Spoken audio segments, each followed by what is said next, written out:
നമസ്കാരം. നമ്മൾ ഇന്ന് ബ്ലോക്ക് 1, 2 ഓൾറെഡി നമ്മൾ നോക്കിക്കഴിഞ്ഞു പ്രധാനപ്പെട്ട ക്വസ്റ്റ്യൻസ്. നിങ്ങൾ ആ ചാപ്റ്റർ ഒക്കെ ഒന്ന് വായിച്ചു നോക്കിയിട്ടേ അതിൽ ഈ പറയുന്ന ഞാനിപ്പോ പറഞ്ഞ ചില പോയിന്റുകൾ ഇപ്പൊ പറഞ്ഞില്ലേ, പൗനരുക്തിദോഷം, ആദായി, വൃത്താന്ത സിദ്ധാന്തം, അങ്ങനെ ചില പോയിന്റുകൾ വെച്ചിട്ട് ആ ഭാഗം മാത്രം ഒന്ന് മെയിൻ ആയിട്ട് ഫോക്കസ് ചെയ്താൽ മതിയാവും ട്ടോ. ഇനിയിപ്പോ നമുക്ക് ബ്ലോക്ക് 3ഉം 4ഉം നോക്കാം. ബ്ലോക്ക് 3 വരുമ്പോ എന്താ, മാധ്യമങ്ങൾക്ക് വേണ്ടിയുള്ള രചന. ഇവിടെ 4 യൂണിറ്റാ ഉള്ളത്. ഈ 4 യൂണിറ്റിലും നമ്മൾ എങ്ങനെയായിരിക്കണം ഒരു വാർത്ത കൈകാര്യം ചെയ്യേണ്ടത്, പങ്ക്തി എന്താണ്, പിന്നെന്താ പറയുന്നത്, വാർത്ത, പങ്ക്തി, ഇന്റർവ്യൂ, ഒരു അഭിമുഖം എങ്ങനെയായിരിക്കണം തുടങ്ങിയവയെ പറ്റിയൊക്കെയാണ് പറയുന്നത്. അപ്പൊ ആദ്യത്തെ 2 ലേഖനങ്ങളും എഴുതിയിട്ടുള്ളത് ഈ പറയുന്ന ജോയ് തിരുമൂലപുരം ആണ്. അദ്ദേഹത്തിന്റെ ആ ഒരു പുസ്തകം ഇവിടെ പറയുന്നില്ലേ, എന്തായിരുന്നു, ഇടമലക്കുടിയിലെ മുതുവാന്മാർ, ആ ഒരു പരമ്പരയുടെ പേരൊക്കെ ഒന്ന് ഓർത്തു വെക്കാം. അപ്പൊ ആദ്യത്തെ ചാപ്റ്റർ ആയിട്ടുള്ള വാർത്താഘടന എന്ന് പറയുന്ന ഈ യൂണിറ്റ് 1, ഇതിൽ പ്രധാനമായിട്ട് എന്താ പറയുന്നത് എന്ന് വെച്ചിട്ടുണ്ടെങ്കിലേ, ഇവിടെ നമ്മൾ നോക്കാനുള്ളത് എന്താ, വാർത്തയുടെ തലക്കെട്ടിനുള്ള പ്രാധാന്യം എന്താണ്, അതുപോലെ തന്നെ ഘടകങ്ങളെ പറ്റി പറയുന്നില്ലേ. ഇവിടെ ക്രെഡിറ്റ് ലൈൻ, ഒരു ഹെഡിങ്ങിന്റെ താഴെ ഹെഡിങ് ഉണ്ടായിരിക്കും. ആ ഒരു ഹെഡിങ് ആയിരിക്കും നമ്മൾ വാർത്തയിലേക്ക് വായിക്കണോ വേണ്ടയോ എന്നുള്ളത് നിശ്ചയിക്കുന്നത് എന്നുള്ള കാര്യത്തെ പറ്റി പറഞ്ഞു. അതിന്റെ താഴെയായിട്ട് ക്രെഡിറ്റ് ലൈൻ ഉണ്ടായിരിക്കും, അതായത് ഈ വാർത്ത ആരെഴുതി എന്നുള്ളത്, അതിനെ ബേസ് ചെയ്തുകൊണ്ട് ബൈ ലൈൻ, കൃത്യമായിട്ട് പേര്. അതുപോലെ തന്നെ ചില സമയത്ത് നമ്മൾ സ്വന്തം ലേഖകൻ എന്ന് കാണാറുണ്ട്, സ്വന്തം പ്രതിനിധി എന്ന് കാണാറുണ്ട്. അങ്ങനെ അതിനെപ്പറ്റി പറയുന്ന കാര്യങ്ങളൊക്കെ ഒന്ന് ശ്രദ്ധിക്കണം. ഈ ക്രെഡിറ്റ് ലൈൻ, ബൈ ലൈൻ, അതുപോലെ തന്നെ എന്താ ഡേറ്റ് ലൈൻ എന്നൊക്കെ പറയുന്ന കാര്യങ്ങള് ഒന്ന് മനസ്സിലാക്കിയിരിക്കണം. പിന്നെ വാർത്തയിലേക്ക് കടന്നു കഴിയുമ്പോൾ ഒരു വാർത്തയ്ക്ക് പ്രധാനമായിട്ട് എന്തൊക്കെ ഉണ്ടായിരിക്കുക എന്നുള്ളതിനെ പറ്റി പറഞ്ഞുകൊണ്ടാണ്. ഒരു ഇൻട്രോ ഉണ്ടായിരിക്കും, ബോഡി ഉണ്ടായിരിക്കും, ടെയിൽ ഉണ്ടായിരിക്കും എന്നുള്ളതിനെ പറ്റി പറഞ്ഞു. അപ്പൊ ആ ഇൻട്രോ, ബോഡി, ടെയിൽ, വാർത്തയുടെ പ്രധാന ഘടകങ്ങൾ ഏതാന്നുള്ളതിനെ പറ്റി ശ്രദ്ധിക്കണം. പിന്നെ പറയുന്നുണ്ട് ഇൻവേർട്ടഡ് പിരമിഡ് രീതിയിലാണ് നമ്മൾ ആദ്യകാലം മുതലേ തന്നെ വാർത്ത എഴുതിയിരുന്നത്. പറഞ്ഞില്ലേ, യുദ്ധത്തിന്റെ സമയത്ത് നമ്മൾ ഈ ടെലഗ്രാം വഴിയാണ് വാർത്തകൾ അയച്ചുകൊണ്ടിരുന്നതെന്നും, ആ ഒരു ടെലഗ്രാം സംവിധാനത്തെ അവർ കട്ട് ചെയ്യുന്ന സ്ഥിതിയൊക്കെ വരുന്നതോടുകൂടി പ്രധാനപ്പെട്ട വാർത്തകൾ പെട്ടെന്ന് കൊടുക്കുന്ന ഒരു രീതിയെ പിന്തുടർന്നുകൊണ്ട് ഇൻവേർട്ടഡ് പിരമിഡ് ലൈൻ സ്റ്റൈലിലാണ് നമ്മൾ വാർത്തകൾ കൊടുത്തിരുന്നത് എന്നുള്ളതിനെ പറ്റിയും പറയുന്നുണ്ട്. അപ്പൊ ഇൻവേർട്ടഡ് പിരമിഡിന്റെ എന്താ, പ്രധാനപ്പെട്ട കാര്യങ്ങൾ മുകളില്, പിന്നെ പ്രാധാന്യം കുറഞ്ഞത് താഴേക്ക്, അങ്ങനെ വരുന്നു. ഈ ഇൻവേർട്ടഡ് പിരമിഡ് രീതിയുടെ ഒരു ഉപയോഗം എന്ന് പറഞ്ഞാൽ, അല്ലെങ്കിൽ ഗുണം എന്ന് പറഞ്ഞാൽ എന്താന്നാ പറഞ്ഞത്, ഈ എഡിറ്റ് ചെയ്യുന്ന സമയത്ത് നമുക്ക് ഈ ടെയിൽ ഭാഗത്ത് നിന്നും കട്ട് ചെയ്യാനായിട്ട് സാധിക്കും എന്നൊക്കെ പറയുന്നത്. അപ്പൊ ഇൻവേർട്ടഡ് പിരമിഡ് രീതി എന്നാൽ എന്ത് ഓർത്തിരിക്കുക. Credit line, by line, place line, date line ഒക്കെ എന്താന്നുള്ളത് അറിഞ്ഞിരിക്കണം. ആ ന്യൂസ് പേപ്പറിൽ ഒരു വാർത്തയിൽ ഉണ്ടായിരിക്കുന്ന മെയിൻ ഘടകങ്ങൾ ഇതൊക്കെയാന്നുള്ളതിനെ പറ്റി അറിയാം. പിന്നെ വരുന്ന ഒരു പ്രധാനപ്പെട്ട കാര്യം, ഇതൊക്കെ പ്ലേസ് ലൈനെയും ഡേറ്റ് ലൈനെയും ബൈ ലൈനെയും ഒക്കെ വിശദീകരിക്കുന്നതാണ്. അതൊന്ന് എന്താന്നുള്ളത് അറിഞ്ഞിരുന്നാൽ മതിയാവും ട്ടോ. അതൊക്കെയാണ് ഇവിടെ വരുന്നത്. ഒരു 2 മാർക്കിന്റെ ചോദ്യം എന്നുള്ള രീതിയിൽ നമുക്ക് ഈ ചോദ്യങ്ങളെ കണ്ടാൽ മതി. ഡേറ്റ് ലൈൻ പണ്ട് ഉണ്ടായിരുന്നതെന്ന് പറയുന്നുണ്ട്. ഈ പ്ലേസ് ലൈനിന്റെ താഴെയായിട്ട് ഈ വാർത്ത എന്നാണ് നടന്നത് എന്നുള്ളതിനെ പറ്റി കൊടുക്കുന്നത്. അതുപോലെ തന്നെ വാർത്തയിലേക്ക് കടക്കുമ്പോൾ വാർത്തയുടെ ആദ്യത്തെ പാരഗ്രാഫിന് നമ്മൾ ഇൻട്രോ അല്ലെങ്കിൽ ലീഡ് എന്ന് പറയും. ആ ഇൻട്രോയിൽ പ്രധാനപ്പെട്ട കാര്യങ്ങളെ പറ്റി കൊടുത്തിരിക്കണം. ബോഡിയിൽ വാർത്തയുടെ വിശദീകരണം, ടെയിലിലേക്ക് എത്തുന്നതോടുകൂടി എല്ലാം കൂടി ഒന്ന് കൺക്ലൂഡ് ചെയ്തുകൊണ്ട് എഴുതുന്ന ആ ഒരു രീതി, അതിനെയാണ് നമ്മൾ മൊത്തത്തിൽ ഇൻവേർട്ടഡ് പിരമിഡ് രീതി. 5 മാർക്കിന്റെ ചോദ്യം പ്രതീക്ഷിച്ചോളൂ. ഇൻവേർട്ടഡ് പിരമിഡ് രീതി എന്നാൽ എന്ത്? പിന്നെ ഇവിടെ പ്രധാനമായിട്ട് നിങ്ങൾ ജസ്റ്റ് വാർത്ത എഴുത്തിൽ ശ്രദ്ധിക്കേണ്ട കാര്യങ്ങൾ എന്തെല്ലാം എന്നുള്ള രീതിയിൽ ഇതിനൊന്ന് പ്രാധാന്യം കൊടുക്കുക. ഈ പറയുന്ന കാര്യങ്ങളെല്ലാം, അതായത് ഫസ്റ്റ് തലക്കെട്ടിന് പ്രാധാന്യം ഉണ്ടായിരിക്കണം. അതിനെ തുടർന്ന് വരുന്ന credit line, by line, place line, date line മുതലായ കാര്യങ്ങളൊക്കെ ഒന്ന് പരിചയപ്പെടുത്തുക. ഇൻവേർട്ടഡ് പിരമിഡ് രീതിയിലാണ് വാർത്തകൾ എഴുതുന്നത് എന്നുള്ളത് ഓർത്തിരിക്കുക. ആദ്യം തന്നെ ഇൻട്രോ ഉണ്ടായിരിക്കും, അല്ലെങ്കിൽ ലീഡ്. അത് ചിലപ്പോൾ 2 മാർക്കിന്റെ ചോദ്യമായിട്ടും വരാം. ഇൻട്രോ എന്നാൽ എന്ത്, ലീഡ് എന്നാൽ എന്ത് എന്നുള്ള രീതിയിൽ. ഇൻട്രോ, ബോഡി, ടെയില്, അങ്ങനെ ഒന്ന് ഓർത്തിരിക്കാം. അപ്പൊ വാർത്താ എഴുത്തിൽ ശ്രദ്ധിക്കേണ്ട കാര്യങ്ങൾ എന്ത് എന്നുള്ള രീതിയിൽ ഈ ഒരു ഭാഗം നോക്കിയാൽ മതി. അത്രയ്ക്കേ ഉള്ളൂ ഇവിടെ. സിമ്പിൾ ഒരു ചാപ്റ്റർ. രണ്ടാമത്തേലേക്ക് കിടക്കുമ്പോൾ ഈ സെയിം ജോയ് തിരുമൂലപുരത്തിന്റെ തന്നെ വാർത്താ മൂലകങ്ങളാണ്. ഇവിടെ പ്രധാനമായിട്ടും നമ്മൾ കാണുന്നത് ഒരു വാർത്തയിലെ പ്രധാന സംഗതികൾ എന്താന്നൊക്കെയുള്ളത് പറഞ്ഞിട്ട് 5 W ഒരു H ആണ് ഒരു വാർത്ത എന്ന് പറയുന്നുണ്ട്. അതായത് ഒരു സംഭവം നടന്നു കഴിഞ്ഞ ഉടനടി തന്നെ നമ്മൾ ആ ഒരു ന്യൂസ് റിപ്പോർട്ട് ചെയ്യാൻ പോകുമ്പോൾ നമ്മുടെ ഉള്ളിലേക്ക് 5 W ഒരു H ആണ് ചോദ്യങ്ങൾ വരേണ്ടത്. When, where, what, why, who, how. ഈ 5 അല്ലെങ്കിൽ 6 ചോദ്യങ്ങൾക്കുള്ള ഉത്തരമായിരിക്കണം ഒരു വാർത്ത എന്ന് പറഞ്ഞിട്ട് പോകുന്നുണ്ട്. അപ്പൊ അത് ഒന്ന് ശ്രദ്ധിക്കുക. അല്ലെങ്കിൽ മലയാളത്തിലേക്ക് പറയുമ്പോൾ 5 എകളും ഒരു ആയും എന്നുള്ള രീതിയിൽ ഈ പറയുന്ന എപ്പോൾ, എവിടെ, എന്ത്, എന്ത്, എന്തുകൊണ്ട്, ആര്, എങ്ങനെ, ആ ഒരു കാര്യത്തിന് കുറച്ച് ഊന്നൽ ഈ ചാപ്റ്ററിൽ കൊടുക്കണം. പിന്നെ സെയിം വാർത്തയ്ക്ക് പ്രാധാന്യം, ഇൻട്രോ, ബോഡി, ടെയില് എന്ന് പറഞ്ഞൊരു കാര്യത്തെ പറ്റി ഇവിടെ പറയുന്നുണ്ട്. ഇതിൽ നിന്നും കൂടുതലായിട്ട് ഇവിടെ വരുമ്പോഴുണ്ടല്ലോ നമ്മൾ ഇവിടെയാണ് നോക്കേണ്ടത്. വാർത്താ മൂലകങ്ങളെയും അവയുടെ ശരിയായ ഉപയോഗത്തെയും കുറിച്ച് ന്യൂസ് എന്ന ഇംഗ്ലീഷ് പദത്തിലെ 4 അക്ഷരങ്ങൾ ഉപയോഗിച്ച് ചർച്ച ചെയ്യുന്നുണ്ട്. അപ്പൊ വാർത്താ മൂലകങ്ങൾ ഏതെല്ലാം എന്നൊരു ചോദ്യം പ്രതീക്ഷിക്കാട്ടോ. 5 മാർക്കിന്റെ തന്നെ വാർത്താ മൂലകങ്ങൾ ഏതെല്ലാം. ന്യൂസ് എന്ന് പറഞ്ഞിട്ട് അതിനെ സൂചിപ്പിക്കുന്നു. എന്ന് വെച്ചാൽ എന്താ? News value. ഈ ന്യൂസ് വാല്യൂ തന്നെയാണ് വാർത്താ മൂലകത്തില് ഏറ്റവും പ്രധാനപ്പെട്ട ഒരു സംഭവം എന്നുള്ള രീതിയിൽ പറയുന്നുണ്ട്. അതിന്റെ എത്രത്തോളം വാല്യൂ ഉണ്ട് എന്നുള്ളത്. ന്യൂസ് വാല്യൂ എന്നുള്ള കാര്യം ഓർത്തിരിക്കുക. പിന്നെ അതിനെ തുടർന്ന് വരുമ്പോൾ എംഫസൈസ്, ഊന്നൽ, എന്തിനാണ് ഊന്നൽ കൊടുക്കേണ്ടത് എന്നുള്ള കാര്യം നമ്മൾ ഓർത്തിരിക്കണം. അടുത്ത് വരുമ്പോൾ ഡബ്ല്യൂല് വരുമ്പോൾ വെർത്ത്നെസ്. എന്താ നോക്കൂ, വെർത്ത്നെസ് എന്ന് പറയുന്ന വാർത്തയുടെ പ്രാധാന്യം എത്രത്തോളം ഉണ്ടെന്നുള്ളത്. എസ് വരുമ്പോൾ സോഴ്സ്, സോഴ്സ്, എവിടെ നിന്നും ഈ വാർത്ത കിട്ടി എന്നുള്ളത്. അപ്പൊ വാർത്താ മൂലകങ്ങൾ ഏതെല്ലാം എന്ന് ചോദിച്ചാൽ ആ 4 കാര്യങ്ങൾ പറയാം. News value, emphasis, worthiness, source. ഈ കാര്യങ്ങൾ ശ്രദ്ധിക്കണം. ആ ഒരു 4 പോയിന്റ് തന്നെയാണ് മെയിൻ ആയിട്ട് കൊടുക്കുന്നത്. പിന്നെ 5 W ഒരു H. വേറൊരു കാര്യം പറയുന്നതാണ്, നമ്മൾ പറയുന്നില്ലേ, വാർത്തയ്ക്ക് ഏറ്റവും ലേറ്റസ്റ്റ് ആയിട്ട് എന്താണോ നടന്നത് ആ കാര്യത്തിനായിരിക്കും വാർത്തയിൽ ഏറ്റവും കൂടുതൽ പ്രാധാന്യം എന്ന് പറഞ്ഞിട്ട് ഒരു കാര്യത്തെ പറ്റി ഇവിടെ പറയുന്നുണ്ട്. 24 മണിക്കൂർ മുൻപുണ്ടായ ബ്ലോക്കിനേക്കാളും നമുക്ക് പ്രാധാന്യം എവിടെയായിരിക്കും? 2 മണിക്കൂർ മുൻപ് നടന്ന ബ്ലോക്കിനായിരിക്കും, അല്ലെങ്കിൽ 2 മണിക്കൂർ മുമ്പ് ഉണ്ടായ ഒരു സംഭവത്തിനായിരിക്കും നമ്മൾ കൂടുതൽ പ്രാധാന്യം കൊടുക്കുക. അതാണ് ഈ പറയുന്ന സമകാലികത്വം എന്നുള്ളത്. വാർത്താ മൂലകങ്ങളിൽ പ്രധാനപ്പെട്ട ഒരു സംഭവമാണ് ഈ പറയുന്ന ഏറ്റവും പ്രധാനപ്പെട്ട ഒന്നാണ് സമകാലികത്വം എന്നുള്ളത്. ആളുകൾ ഏറ്റവും കൂടുതൽ അറിയാനായിട്ട് ആഗ്രഹിക്കുന്ന എന്താണോ അതിന് വേണം നമ്മൾ പ്രാധാന്യം കൊടുക്കാനായിട്ട് കേട്ടോ. ആ ഒരു കാര്യം ഒന്ന് ഓർത്തിരിക്കാം. സമകാലികത്വം എന്ന് പറയുന്ന ആ പോയിന്റിലേക്ക് ഒന്ന് ശ്രദ്ധിക്കണം. പിന്നെ ഈ പറയുന്ന 5 W ഒരു H എന്നുള്ള ഒരു കാര്യം ഒന്ന് നോട്ട് ചെയ്യാം. സമകാലികത്വം എന്നുള്ള പോയിന്റിലേക്ക് ഫോക്കസ് കൊടുക്കണം. വാർത്താ മൂലകങ്ങൾ എന്ന് പറയുമ്പോൾ news value, emphasis, worthiness, source. News value എന്ന് പറയുന്നത് എന്താ? പ്രാധാന്യം, ഊന്നല്, പ്രധാനപ്പെട്ട അതിന്റെ പ്രാധാന്യം എന്താന്നുള്ളതിനെ പറ്റി, അതിന്റെ ഉറവിടം ഏതാന്നുള്ളതിനെ പറ്റി. ഓക്കെ.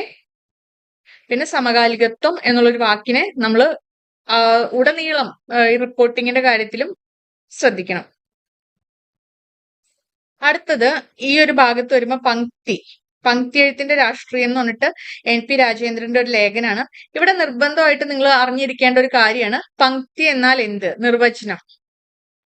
ഓക്കെ, പങ്ക്തിയുടെ നിർവചനം നോക്കിയിരിക്കുക. ഇതിലൊരു നിർവചനം കൊടുക്കുന്നുണ്ട്, അത് കമ്പൽസറി ആയിട്ട് പങ്ക്തി എന്നാൽ എന്ത് നിർവചിക്കുക എന്നും പറഞ്ഞിട്ട്. ഇത്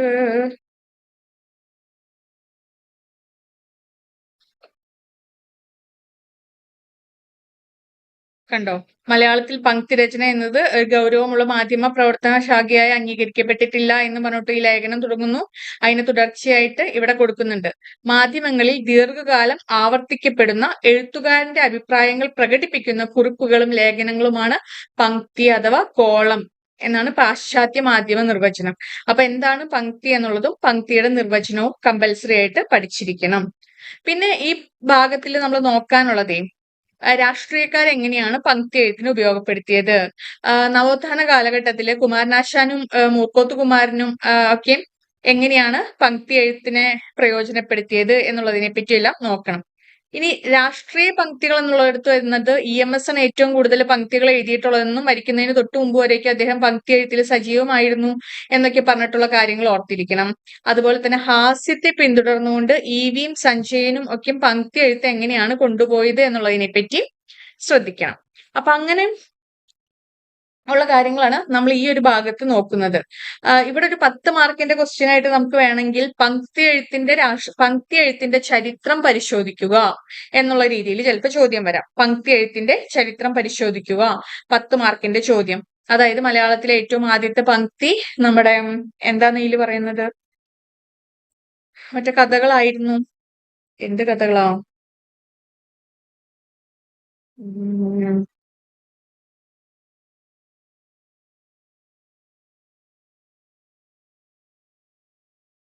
എന്തായിരുന്നു നമ്മുടെ ഒരു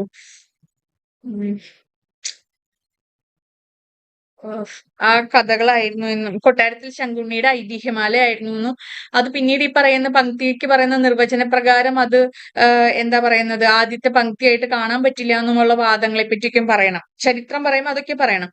പിന്നീട് വന്നിട്ട് രാഷ്ട്രീയക്കാരും ഇവിടെ ആ പംക്തിനെ പറ്റി ഒരു കോളമിസ്റ്റ് എന്ന് പറയുന്ന ഇതില് 140 ലേഖകരുടെ ആ ഒരു കാര്യം ഒന്ന് ജസ്റ്റ് പറഞ്ഞേരെ.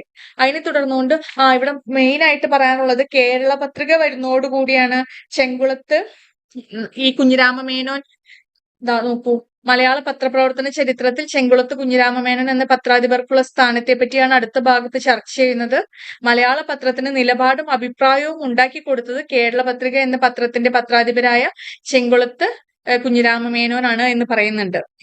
അപ്പൊ അതുപോലെ തന്നെ കേരള പത്രികയ്ക്ക് മുമ്പുള്ള പത്രങ്ങളിലൊക്കെയും വാർത്തകൾ ഉണ്ടായിരുന്നു, പക്ഷെ അഭിപ്രായങ്ങൾ ഇല്ലായിരുന്നു. അപ്പൊ ഈ പത്രപ്രവർത്തകന് തന്റെ അഭിപ്രായങ്ങളും കൂടി എഴുതാനുള്ള ഒരു വേദിയായിട്ട് വാർത്തകൾ അല്ലെങ്കിൽ പത്രങ്ങൾ മാറുന്നത് കേരള പത്രിക വരുന്നതോടുകൂടിയാണ്.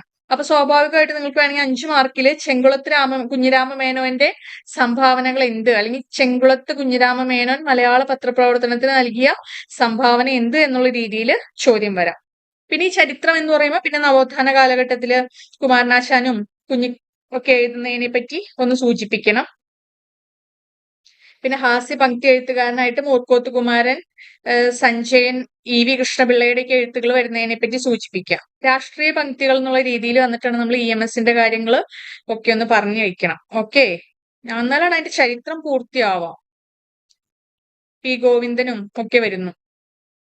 പിന്നെ ഒറ്റയാന്മാർ എന്നുള്ള ഭാഗത്ത് പറയുന്ന സുകുമാർ അഴീക്കോടിനെ പോലെയുള്ള MP നാരായണ പിള്ളയെ പോലെയുള്ള എഴുത്തുകാരെ കൂടി പറഞ്ഞ് അവസാനിപ്പിക്കുന്നതോട് കൂടിയിട്ട് അതുപോലെ MN വിജയനൊക്കെ വരുന്നു. അപ്പൊ അതാണ് അതിന്റെ ചരിത്രം എന്നുള്ള രീതിയിൽ നമ്മൾ നോക്കേണ്ടത്. അപ്പൊ ഈ അധ്യായത്തിൽ മെയിൻ ആയിട്ട് പംക്തി എന്നാൽ എന്ത്, പംക്തിയുടെ നിർവചനം, പംക്തിയിൽ ഹാസ്യം കടന്നു വരുന്നത് എങ്ങനെ എന്നുള്ളതിനെ പറ്റി ഒന്ന് നോട്ട് ചെയ്യാം. പിന്നെന്തായിരുന്നു, പംക്തി എഴുത്തിന്റെ ചരിത്രം, ചെങ്കുളത്ത് കുഞ്ഞിരാമമേനോൻ. ഇത്ര പോയിന്റുകളെ കേന്ദ്രീകരിച്ചുകൊണ്ട് വേണം ഈ ഒരു ഭാഗം കടന്നു പോവാൻ. നെക്സ്റ്റ്, കോവിലനുമായി SV വേണുഗോപാലൻ നായർ നടത്തിയ അഭിമുഖം. ഇവിടെ കമ്പൽസറി ആയിട്ട് ഇവിടെ നോക്കൂ, കോവിലൻ എന്ന് പറയുന്ന എഴുത്തുകാരനെ നിങ്ങൾ അറിഞ്ഞിരിക്കണം. കോവിലന്റെ തൂലികാനാമം, അദ്ദേഹത്തിന്റെ ശരിക്കുള്ള പേര് ഇതാ നോക്കൂ, വട്ടേപ്പറമ്പിൽ വേലപ്പൻ അയ്യപ്പൻ എന്നുള്ളതാണ്. അയ്യപ്പൻ എന്നുള്ളതാണ് കോവിലന്റെ ശരിക്കുള്ള പേര്. ആ പേരൊന്ന് അറിഞ്ഞിരിക്കണം. അദ്ദേഹത്തിന്റെ കൃതികൾ ഓർത്തിരിക്കുക, തോറ്റങ്ങള്, ഹിമാലയം ഒക്കെ ഓർത്തിരിക്കുക. അതുപോലെ നോവലിലേക്ക് വന്നു കഴിയുമ്പോ മെയിൻ ആയിട്ട് എന്താ പറയുന്നത്, ഈ ഒരു ഇന്റർവ്യൂ ചെയ്യാൻ പോകുന്ന ആള് കൃത്യമായും ആരെയാണോ ഇന്റർവ്യൂ ചെയ്യാൻ പോകുന്നത് അയാളെ പറ്റിയുള്ള ധാരണ ഉണ്ടായിരിക്കണം എന്ന് പറയുന്നുണ്ട് അല്ലെ. തനിക്ക് എന്തും തുറന്നു പറയാനുള്ള ഒരു അടുപ്പം, മാനസികമായ ഒരു അടുപ്പം ഉണ്ടാക്കി എടുത്തുകൊണ്ട് വേണം ഒരു ഇന്റർവ്യൂവർ തന്റെ ചോദ്യങ്ങൾ ചോദിക്കാനായിട്ട് എന്ന് പറയുന്നുണ്ട്. അയാളെ ഇന്റർവ്യൂ ചെയ്യുന്ന അല്ലെങ്കിൽ ചെയ്യപ്പെടുന്ന ആളെ പ്രലോഭിപ്പിക്കരുത് എന്നൊക്കെ പറഞ്ഞുകൊണ്ട് ഒരു ഇന്റർവ്യൂ എങ്ങനെയായിരിക്കണം എന്നുള്ളതിന്റെ ഉദാഹരണമാണ് നമ്മൾ ഈ ഒരു ഭാഗത്ത് കാണുന്നത്. അതിന് മുന്നോടിയായിട്ട് ഇതിലെന്താ, കോവിലനുമായിട്ട് SV വേണുഗോപാൽ അയാള് ഇന്റർവ്യൂ നടത്തുന്ന സമയത്ത് കോവിലന്റെ എല്ലാ കൃതികളും വായിച്ചിട്ടുണ്ട് എന്നും അദ്ദേഹത്തിന് കൃത്യമായി കോവിലൻ ആരാണ് എന്നുള്ളതിനെ പറ്റിയും ധാരണയുണ്ട് എന്നുള്ളത് കോവിലന് മനസ്സിലാകുന്നുണ്ട്. അപ്പൊ അത്തരത്തില് ഒരു എന്താ പറയാ, ഒരു താൻ നല്ലൊരു കേൾവിക്കാരനാണ് അല്ലെങ്കിൽ തനിക്ക് നല്ലൊരു ആസ്വാദകനാവാൻ കഴിയും എന്നൊക്കെയുള്ള ഒരു ബോധ്യം ഉണ്ടാക്കിയെടുക്കാനായിട്ട് പറ്റണം എന്നൊക്കെ പറഞ്ഞുകൊണ്ടാണ് ഒരു മികച്ച ഇന്റർവ്യൂ മാതൃകയായിട്ട് നമ്മൾ ഇതിനെ കാണുന്നത്. അപ്പൊ അതിന് മുന്നോടിയായിട്ട് ജസ്റ്റ് നിങ്ങൾ കോവിലനെ അറിഞ്ഞിരിക്കാം. ഇവിടെ അതുപോലെ തന്നെ കോവിലന്റെ തട്ടകമാണോ ഹിമാലയമാണോ നല്ല നോവൽ എന്നുള്ളതിനെ പറ്റിയുള്ള ഒരു ചർച്ച ഇവിടെ നടക്കുന്നുണ്ട്. ആ ഒരു ചർച്ചയുടെയും ഭാഗമാവാനായിട്ട് നിങ്ങൾ ശ്രദ്ധിക്കണം. അതാണ് ഇവിടെ മെയിൻ ആയിട്ട് നമ്മൾ നോക്കേണ്ട ഒരു കാര്യം വരുന്നത് കേട്ടോ. ഒരു മികച്ച ഇന്റർവ്യൂ എങ്ങനെയായിരിക്കണം എന്നുള്ളതിനെ ബേസ് ചെയ്തുകൊണ്ട് ഈ ഒരു ചാപ്റ്റർ പഠിക്കാം. അതുപോലെ കോവിലന്റെ കൃതി A-B ഒക്കെ അദ്ദേഹത്തിന്റെ കൃതിയാണെന്നുള്ളതും പട്ടാള ജീവിതമായിരുന്നു അദ്ദേഹത്തിന് ഉണ്ടായിരുന്നത് എന്നുള്ള കാര്യത്തേക്കൊക്കെ ഒന്ന് ഫോക്കസ് കൊടുക്കണം. പിന്നെ ഒരു ചോദ്യം ചിലപ്പോ വന്നേക്കാം, കോവിലനുമായി എസ് വി നടത്തിയ അഭിമുഖം എത്രത്തോളം വിജയകരമായിട്ടുണ്ട്, നിങ്ങളുടെ അഭിപ്രായം രേഖപ്പെടുത്തുക എന്ന് പറഞ്ഞ ഈ ചോദ്യങ്ങളും അദ്ദേഹം കോവിലനോട് സ്വീകരിച്ച മനോഭാവവും ഒക്കെ എഴുതിക്കൊണ്ട് വേണം ഒരു 5 മാർക്കിന്റെ ചോദ്യം. കോവിലനുമായിട്ട് എസ്.വി. നടത്തിയ അഭിമുഖം എത്രത്തോളം വിജയകരമായിരുന്നു, നിങ്ങളുടെ അഭിപ്രായം എന്ത് എന്നുള്ള രീതിയിലുള്ള ഒരു ചോദ്യവും പ്രതീക്ഷിക്കാം. മികച്ചൊരു അഭിമുഖം എപ്രകാരമായിരിക്കണമെന്നാണ് കോവിലനുമായി നടത്തിയ അഭിമുഖത്തിലൂടെ നിങ്ങൾ മനസ്സിലാക്കുന്നത് എന്നുള്ളൊരു ചോദ്യം പ്രതീക്ഷിക്കാം. പിന്നെ കോവിലനെ പറ്റി എന്തെങ്കിലുമൊക്കെ കാര്യങ്ങളൊന്ന് നോട്ട് ചെയ്ത് പോകണം. കോവിലന്റെ മാസ്റ്റർ പീസായ നോവൽ ഏത്, ഹിമാലയം എന്നൊക്കെയുള്ള കാര്യം. പിന്നെ എസ്.വി. വേണുഗോപാലനുമായിട്ട് നടത്തിയ അഭിമുഖം എന്താ പറയുന്നത്, നിങ്ങളുടെ അഭിപ്രായത്തിൽ എത്രത്തോളം വിജയിച്ചിട്ടുണ്ട് എന്നൊക്കെയുള്ളത് നോക്കുക. ഇതൊരു മാതൃകയായിട്ട് സ്വീകരിക്കാൻ പറ്റുമോ, എന്താണ് നിങ്ങളുടെ അഭിപ്രായം എന്നുള്ളതൊക്കെയാണ് ഈ ഒരു ഭാഗത്ത് ശ്രദ്ധിക്കേണ്ടത്. അടുത്തത് ബ്ലോക്ക് 4 വിവർത്തനമാണ്. ഈ വിവർത്തനത്തിൽ കമ്പൽസറി ആയിട്ടും വിവർത്തനം അവതാരികയിൽ നമ്മൾ നോക്കിക്കഴിഞ്ഞാൽ എന്താണ് വിവർത്തനം, വിവർത്തനത്തെ സംബന്ധിച്ച് നിർവചനങ്ങൾ നോക്കുക. പിന്നെ എന്താ ഇവിടെ നമ്മൾ പ്രതീക്ഷിക്കുന്ന ചോദ്യമാണ് ലിപ്യന്തരണം, ലിപ്യങ്കനം എന്താന്നുള്ളതിനെ പറ്റി. പിന്നെ വിവർത്തനം, തർജിമ, മൊഴിമാറ്റം എന്നൊക്കെ പറഞ്ഞു കഴിഞ്ഞിട്ടുണ്ടെങ്കിലും എക്സാക്ട് ട്രാൻസ്ലേഷൻ എന്നുള്ള കാര്യം നിങ്ങൾ ഓർത്തിരിക്കണം. പിന്നെന്താ ഇവിടെ ശ്രോതഭാഷ, ലക്ഷ്യഭാഷ, 1 വേർഡോ 2 മാർക്കിന്റെ ചോദ്യമായിട്ടാ വരാം. ശ്രോതഭാഷ എന്നാൽ എന്ത്, അല്ലെങ്കിൽ ലക്ഷ്യഭാഷ എന്നാൽ എന്ത്, ഏത് ഭാഷയിൽ നിന്നാണോ വിവർത്തനം ചെയ്യുന്നത് ആ ഭാഷയെ നമ്മൾ ശ്രോതഭാഷ എന്നും, ഏത് ഭാഷയിലേക്കാണോ ട്രാൻസ്ലേറ്റ് ചെയ്യുന്നത് ആ ഭാഷയെ നമ്മൾ ലക്ഷ്യഭാഷ എന്നും പറയുന്നു എന്നുള്ളൊരു കാര്യത്തെ പറ്റി ഇവിടെ ശ്രദ്ധിക്കണം, അല്ലെങ്കിൽ അത് പഠിച്ചിരിക്കണം.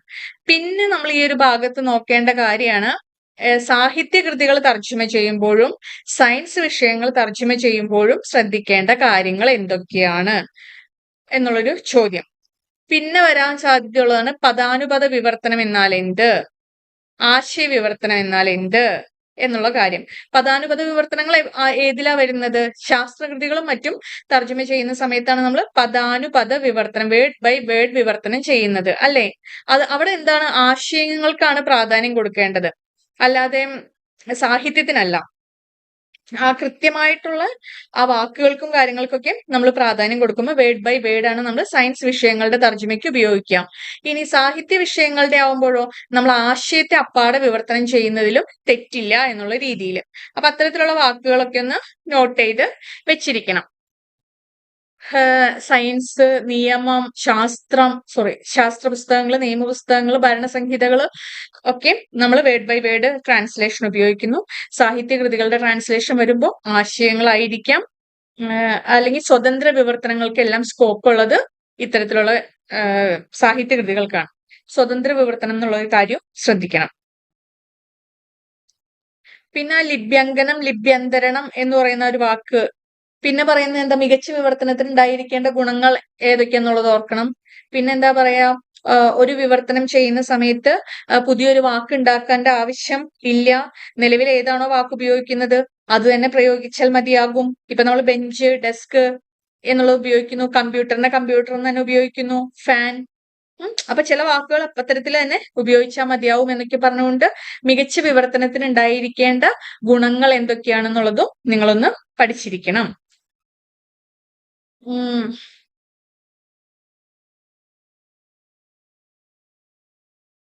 പിന്നെ വിവർത്തനത്തിന്റെ ചരിത്രം എന്താന്നുള്ളത്, ബൈബിൾ തർജ്ജമകൾ വരുന്നതിനെ പറ്റി നമ്മൾ തുടക്കത്തിൽ പറയുന്നുണ്ട്. അപ്പൊ ആ വിവർത്തനത്തിന്റെ ചരിത്രം എന്താണെന്നുള്ളത് ഈ പുസ്തകത്തിന്റെ ഇതൊന്ന് നോക്കിയിരിക്കണം കേട്ടോ, വിവർത്തനത്തിന്റെ ചരിത്രം.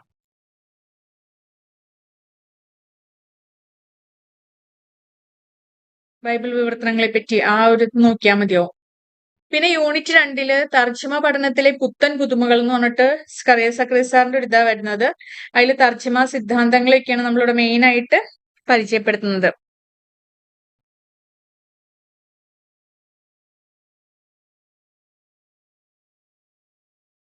വള്ളത്തോളിന്റെ തർജ്ജിമകളെ പ്രശംസിക്കുന്ന ആ ഒരു കാര്യം വള്ളത്തോളിന്റെ തർജ്ജിമകളെ പറ്റിയൊക്കെ ഒന്ന് നോട്ട് ചെയ്യണം.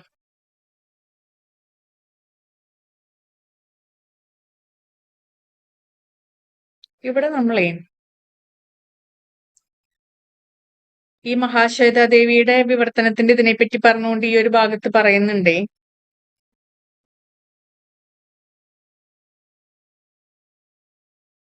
പോസ്റ്റ് കൊളോണിയൽ കാലഘട്ടത്തിന് വിവർത്തനത്തിന് എന്ത് സംഭവിച്ചു എന്നുള്ളതിനെ പറ്റി ഉള്ളൊരു കാര്യം ഒന്ന് നോട്ട് ചെയ്ത് വെക്കണം.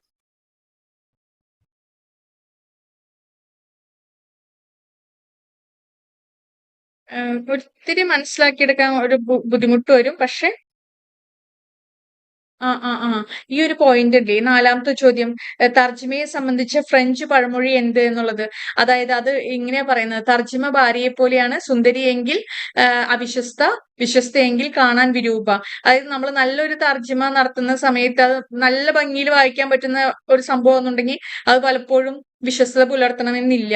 ഇനി എക്സാക്ട് തർജ്ജിമ നടത്തി കഴിയുന്ന സമയത്ത് അത് ചിലപ്പോൾ കറക്റ്റ് ആയിട്ട് നമുക്ക് വായിക്കണമെന്നും ഇല്ല എന്നൊക്കെ പറഞ്ഞു പോകുന്ന ഒരു ഇതില്ലേ, അതാണ് ഈ ഫ്രഞ്ച് പഴമൊഴി അവിടെ പറയുന്നത്. പിന്നെ ഈ ഒരു ഭാഗത്ത് ഗായത്രി ചക്രവർത്തി സ്പിവാക്കിന്റെയും ഹോമി ജെ ഭാവയുടെയൊക്കെയും വിവർത്തന രീതികളും അവരുടെ ആ ഒരു ഇതിന് പറയുന്നുണ്ട്. ഈ ഒരു ഭാഗം ഒന്ന് ശ്രദ്ധിക്കണം കേട്ടോ. അതുപോലെ ഒരുതരം രക്തസംക്രമണമാണ് ബ്രസീലിയൻ സിദ്ധാന്തം അനുസരിച്ച് തർജ്ജിമ എന്ന് പറയുന്നുണ്ട്.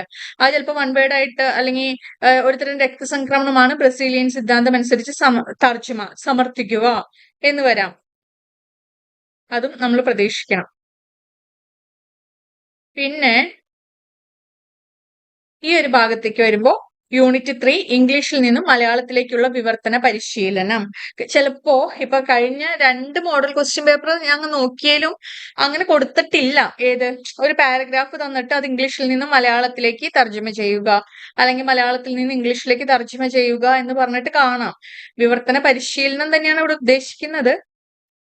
അപ്പൊ അങ്ങനെ ഒരു പാരഗ്രാഫ് ചിലപ്പോൾ 5 മാർക്കിന് ഒരു പാരഗ്രാഫ് തന്നിട്ട് ട്രാൻസ്ലേറ്റ് ചെയ്യാൻ തന്നേക്കാം.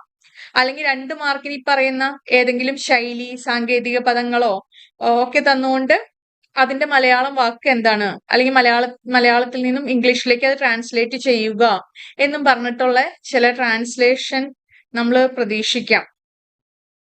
കഴിഞ്ഞ തവണ ഉണ്ടായില്ല എന്ന് ഇത്തവണ ഉണ്ടായിക്കൂടായികയില്ല. ഇപ്പോ എന്താ പറയാ, where there is a will there is a way, പഴഞ്ചൊല്ലിന് സമാനമായ അല്ലെങ്കിൽ അതിനെ ട്രാൻസ്ലേറ്റ് ചെയ്യുക എന്നുള്ള രീതിയിൽ ചിലപ്പോൾ കൊടുത്തേക്കാം. അതുപോലെ തന്നെ ഇവിടെ ട്രാൻസ്ലേഷനിൽ നമ്മൾ ഈ കർത്താവ് ക്രിയ കർമ്മം എന്നുള്ളതും അത് മാറിക്കഴിയുമ്പോൾ ക്രിയ കർത്താവ് കർമ്മം എന്നുള്ളിടത്ത് വരുന്ന ചില മിസ്റ്റേക്കുകളെ പറ്റി പറഞ്ഞുകൊണ്ട് നമ്മൾ പറയുന്നില്ലേ, അതിനെ അങ്ങനെ തർജ്ജമയിൽ ചെയ്യുമ്പോൾ സംഭവിക്കുന്ന പ്രശ്നങ്ങൾ എന്തൊക്കെയാണ് എന്നുള്ളതിനെ പറ്റി ഒന്ന് നോക്കണം. പിന്നെ നമ്മൾ പ്രതീക്ഷിക്കുന്നത് ഏതെങ്കിലുമൊക്കെ തർജ്ജമ ചെയ്യുക എന്ന് പറഞ്ഞുകൊണ്ട് ചോദ്യം പ്രതീക്ഷിക്കുന്നുണ്ട്. ഇംഗ്ലീഷിൽ നിന്ന് മലയാളത്തിലേക്കും തിരിച്ച് മലയാളത്തിൽ നിന്നും ഇംഗ്ലീഷിലേക്കും.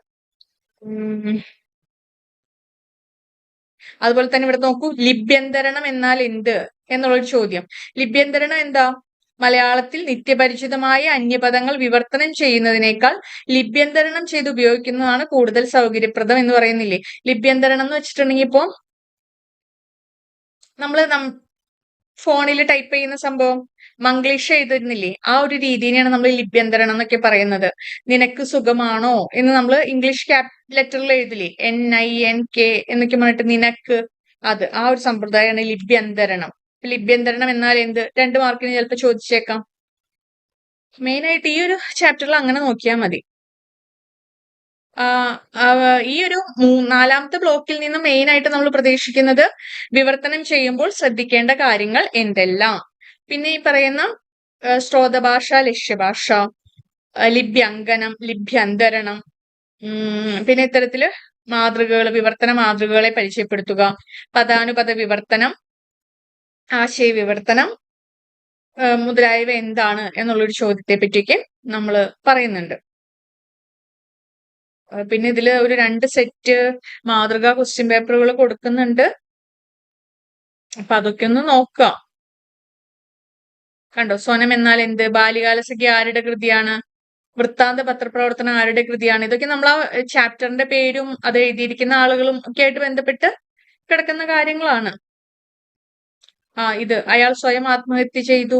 ഈ 2 എന്ന് പറയുമ്പോൾ 2 പഴങ്ങൾ വീതം, ഈ 2 പഴം കഴിച്ചു, ഈ 2 പഴം പങ്കിട്ട് കഴിച്ചു എന്ന് പറയുമ്പോൾ വീതവും വീണ്ടും വേണ്ട, ഓൾറെഡി അണ്ടർസ്റ്റുഡ് ആണ്. ഈ 2 എന്ന് പറഞ്ഞാൽ 2 ആണെന്നുള്ളത് ആ ഒരു രീതിയിൽ. പിന്നെ ഇവിടെ നോക്കൂ, മാതൃഭാഷ ഒരു മനുഷ്യാവകാശ പ്രശ്നമാണ്, ഉപന്യാസം തയ്യാറാക്കുക എന്നാ പറഞ്ഞിരിക്കുന്നത്. ഈ നമ്മുടെ ഈ പഠിക്കാനുള്ളതിൽ നിന്ന് ഒന്നുമല്ല വന്നിരിക്കുന്നത്, മറ്റൊരു ചോദ്യമായിട്ടാണ് വന്നിരിക്കുന്നത്. മാതൃഭാഷ ഒരു മനുഷ്യാവകാശ പ്രശ്നമാണ്. നിങ്ങളുടെ അഭിപ്രായം ചോദിച്ചിരിക്കുന്നത്, നമുക്ക് എക്സാക്ട് പഠിക്കാനുള്ള ഇതുകളിൽ നിന്നല്ല. അപ്പൊ അങ്ങനെ വരുമ്പോൾ നിങ്ങളുടെ അഭിപ്രായം എഴുതാം. ബഷീർ കൃതികളുടെ ഭാഷാപരമായ സവിശേഷതകൾ എന്തെല്ലാം, ഉപന്യാസം തയ്യാറാക്കുക. ഇത് എവിടെയാ ബഷീർ വരുന്നത്? നമ്മുടെ MN വിജയന്റെ മരുഭൂമികൾ പൂക്കുമ്പോൾ എന്ന് പറയുന്ന ആ ഒരു ലേഖനത്തിൽ ബഷീറിന്റെ കൃതികളെ പറ്റി വിശദമായിട്ട് പറയുന്നുണ്ട്. അപ്പൊ അതിനെ കേന്ദ്രീകരിച്ചുകൊണ്ട് വേണം നമ്മൾ ഈ ഒരു എസ്സേ തയ്യാറാക്കാനായിട്ട്.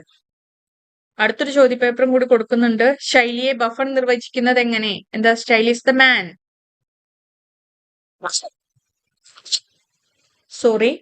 പിന്നെ പ്ലേസ് ലൈൻ, ലിപ്യന്തരണം, കോവിലൻ എന്ന പേരിൽ അറിയപ്പെടുന്ന എഴുത്തുകാരൻ ആര്? അയ്യപ്പൻ. പറഞ്ഞില്ലേ? അപ്പൊ അങ്ങനെ പേര്, പൗനരുത്യദോഷം എന്നാൽ എന്ത്, പദങ്ങൾ ആവർത്തിക്കുന്നത് എന്നൊക്കെയുള്ള കാര്യം. ഇവിടെ എസ്സേ വന്നത് എന്താ? മലയാള പത്രപ്രവർത്തനത്തിന്റെ ആദ്യകാല ചരിത്രം വിവരിക്കുക. പത്രപ്രവർത്തനവും അതിന്റെ കാര്യങ്ങളെ പറ്റിയൊക്കെ പറയേണ്ടി വരും. വിവർത്തനത്തിൽ ശ്രദ്ധിക്കേണ്ട കാര്യങ്ങൾ എന്തെല്ലാം എന്ന വിഷയത്തിൽ ഒരു ഉപന്യാസം തയ്യാറാക്കുക. ഇതൊക്കെ നിങ്ങൾക്ക് സ്പേസ് തരുന്നതാണ്. നിങ്ങൾക്ക് എഴുതാനായിട്ട് ഇതിനെപ്പറ്റി ഒരു ഐഡിയ ഉണ്ടെന്നുണ്ടെങ്കിൽ എക്സാക്ട് ഇന്ന കാര്യം തന്നെ എഴുതി വെക്കണമെന്നില്ലല്ലോ. നിങ്ങൾക്ക് അറിയാവുന്ന വിവർത്തനവുമായി ബന്ധപ്പെട്ട കാര്യങ്ങളൊക്കെ എഴുതാം. വിവർത്തനം എന്നാൽ എന്ത് എന്ന് ആദ്യം തന്നെ എഴുതാം. ഒരു ഭാഷയിൽ നിന്നും മറ്റൊരു ഭാഷയിലേക്ക് ആശയം ചോരാതെ ആശയങ്ങൾ തർജ്ജമ ചെയ്യുന്നതിനെയാണ് എന്നൊക്കെ പറഞ്ഞുകൊണ്ട് നമുക്ക് എഴുതാം. അപ്പൊ ഒന്നും വിട്ടുകളയേണ്ട കാര്യമായിട്ട് വരുന്നില്ല ചോദ്യത്തില്. ഇപ്പൊ നിർവചിക്കുക എന്നൊക്കെ പറയുമ്പോഴാണ് നമ്മൾ കൃത്യമായിട്ട് എന്താണ് ഒരാൾ പറഞ്ഞിരിക്കുന്നത് അതിന്റെ ഡെഫിനിഷൻ കൊടുക്കേണ്ടി വരുന്നത്. അല്ലാത്ത പക്ഷം നിങ്ങൾക്ക് നിങ്ങളുടേതായിട്ട് എഴുതാനുള്ള സ്പേസ് ഉണ്ട്. ഇപ്പൊ നോക്കൂ, ബഷീറിന്റെ കഥാലോകത്തിന്റെ സവിശേഷതകൾ വിവരിക്കുക. ആ ലേഖനം വായിക്കാത്ത ഒരാൾക്ക് പോലും ബഷീറിനെ പറ്റി എഴുതാൻ പറ്റും, അല്ലേ? അതുപോലെ തന്നെ നോക്കൂ, ഇന്നത്തെ പത്രപംക്തികളുടെ സ്ഥാനം ചർച്ച ചെയ്യുക. ഇന്നത്തെ പത്രത്തിൽ എങ്ങനെയൊക്കെയാണ് വാർത്തകളും കാര്യങ്ങളും വരുന്നത് എന്നുള്ളതിനെ പറ്റി നിങ്ങൾക്ക് എഴുതാനുള്ള ഒരു ഓപ്ഷൻ അവിടെ വരുന്നത്. അപ്പൊ മാക്സിമം നിങ്ങളുടെ സാധ്യതകളെ ഉപയോഗപ്പെടുത്താനായിട്ട് ശ്രദ്ധിക്കുക. 2 മണിക്കൂർ സമയമുണ്ട്. 2 മണിക്കൂറിൽ ക്വസ്റ്റ്യൻ പേപ്പർ എഴുതി തീർക്കാം. അപ്പോ ഓൾ ദ ബെസ്റ്റ്.